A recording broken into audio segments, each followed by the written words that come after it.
Hey everybody, welcome back to Mario 64, and today we are going to start the upstairs levels. Oh. Yeah, no, the upstairs levels are a thing. I mean, they're okay, but I don't know. They're hit and miss. Some of them are really good, some of them are really terrible. Yeah. But, unfortunately, we will be going to probably one of the better ones today. We're going to be starting with Tiny Huge Island and then heading to Snowman's Land later. Tiny Huge Island at least has a really strong gimmick to it.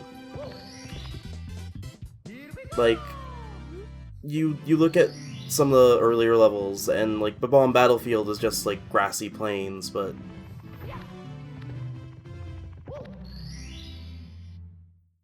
So, our first star here is Pluck the Piranha Flower. We're not going to do that. We're going to start with the boss of the stage, as it were.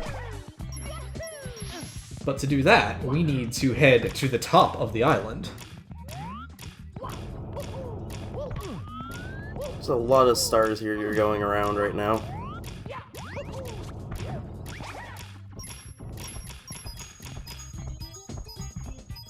Yeah, getting to the top of the island is always kind of a pain in the small island because, like I said, Mario is very big comparatively to the platforms you have to work with. I always found it much easier to climb up to this pipe, small, and then go big and get to the top.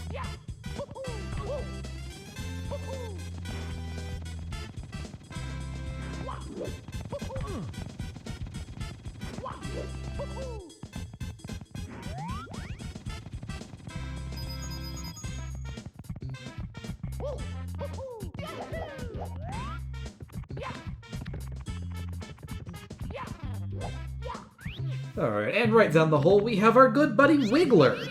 Everybody likes Wiggler. I like Wiggler.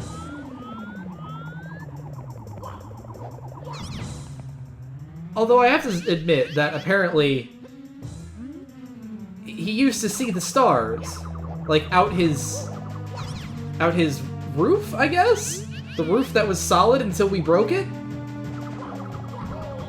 It's a plot hole. Mario 64 is full of them.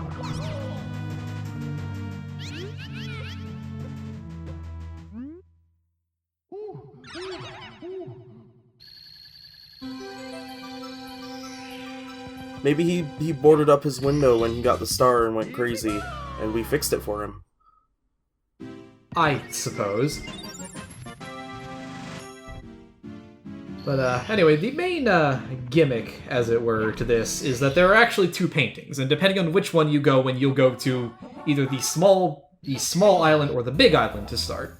And in this particular star, we will be doing a lot of... we're going to spend most of our time in the big island, but we'll do a little bit of stuff in the small one here and there. For now, though, we need to climb this large tree. I always found this tree to be an absolute nightmare to climb sometimes. The camera... Oh my god, yeah, the camera is atrocious here. And it doesn't help that, like, you almost have to do a wall jump to get up on that mushroom to begin with, so... You can do it with a backflip, but it's a little tough.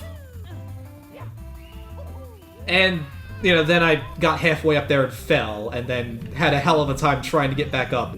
Eventually I just decide it's not worth it, and I go for another star instead, but... yeah, you can see how this could be a little bit obnoxious. Yeah. Yeah, fortunately, if you dig around a little bit in the roots down here, there is another star just kind of stashed off to the side. I remember going for this one, and I ended up stuck in a wall and unable to move, so... Yeah, it does that a lot. You gotta be really careful when you start skirming around underwater with these small spaces.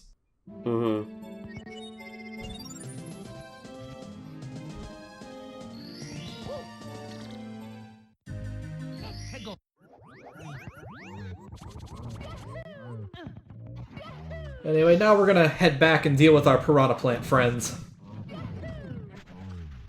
This one's not so bad, at least. No, this is a really easy star to get. Although, it is incredibly obnoxious because if you, like, say, get set on fire and fall down, there is no way back up here. You've got to move back into the other side of the island, switch it to the small one, then come all the way back around and jump in the pipe again to reach here. It's a huge pain. Yeah.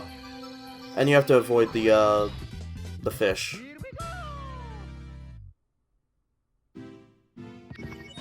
Oh, well, fortunately, we only have one more star we need to get here, so we're almost done with this. Okay. Fortunately, it is also a terrible one. So, as we kind of saw with with like the poles and the volcano, the climbing in this game is really not. It doesn't work. Like, it's very. The controls are very stiff. The angle isn't always clear where you're gonna go. And then they decided to make an entire star based off that. Yeah, no. Yeah, so we gotta get all the way to the top of this giant mushroom.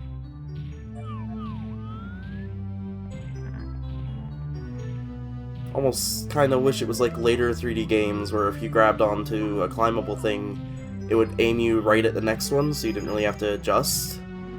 Yeah, like, I think DK64 actually had a banana that was somewhat similar to this, and yeah, like the mechanics in that game make that much easier to deal with. It's like the one thing that game got right. Yeah, and it doesn't help they, it's not just climbing that, it's also, you gotta jump on these disappearing platforms along the way, and it's surprisingly strict. I mean, to be fair, we are more or less, we're approaching the end of the game, let's say. We're about 3/4 through. Yeah, so I mean, I'm not surprised that the stars are starting to get hard, but it's like, this seems like an unnecessary difficulty spike. Yeah.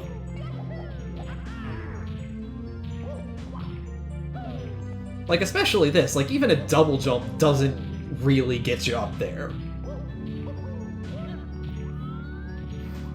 And then this is the absolute worst part of this star. This is a string of, like, 9 or 10 consecutive poles you have to jump on, and the camera doesn't behave, and oh, it's a nightmare. You can see me vainly trying to get a good angle on this.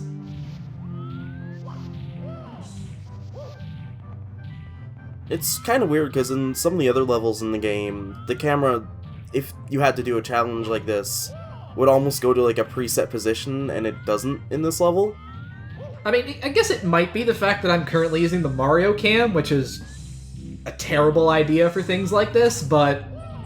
Yeah, it always tries to go behind Mario.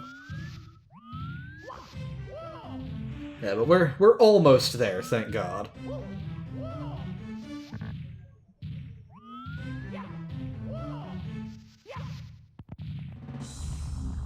And I really have absolutely no idea why this block is here. Admittedly, I forgot about the block, so... Like, if they had lowered that first vine by, like, a foot, that would have, Mario could have just jumped to it. You wouldn't have even need the block, no. But it's okay. We did it, we're done, and now we never have to do this stage again.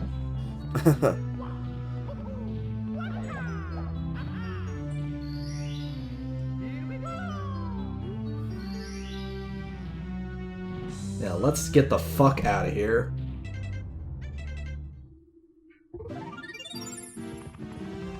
So you said next was Snowman's Land, right? Yep, we're doing Snowman's Land next. It's, similar to... It's basically what happens if Cool Cool Mountain was ramped up unnecessarily. I feel like it was almost developed before Cool Cool Mountain, in a way. It's got all these little weird things like the wave generator and the death water. You're right, actually. I don't think that cold water is anywhere else in the game at all. This room was always interesting. The mirror room.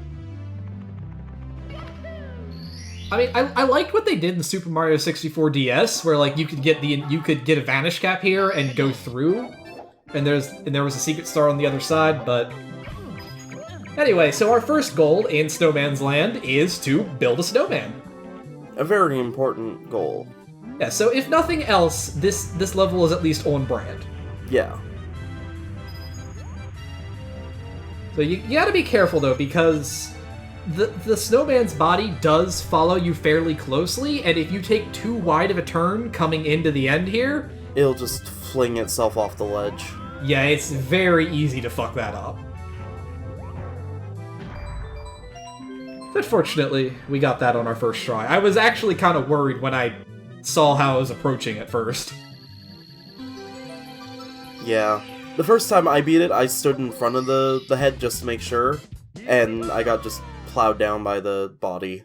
Yeah, it's funny that can actually happen. That's one of those little nice touches that the game desperately needed more of. Mm-hmm.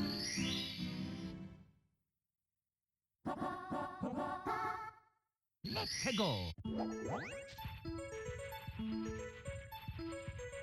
Alright, so speaking of the wave machine, yeah, this one is not so fun.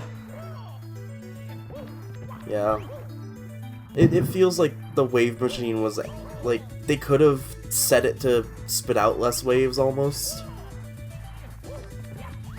I mean, it doesn't help that this climb is extremely obnoxious, and I almost got knocked out of bounds by a snowman, but yeah, like, look at this hallway. They had to put a snowman in the middle just to fuck with you, too. If you start sliding, it's real hard to recover. Yeah, I actually got really lucky there. Like, I tried recording that star like 3 or 4 times in practice, and it took me, I think, about 10 or 15 minutes to get it in some cases. Mm-hmm. Fortunately, the last couple stars we're going to get here are real simple. Like, this first one is literally just inside the ice there. That's all it is. Yeah. This is the one people usually get, like, upon entering the level, because it's, like, right there. Yeah, I mean, I guess it's sort of an ice maze, but really, it's just... It's like 4 ice cubes.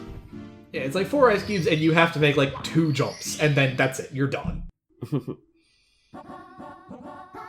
Let's go.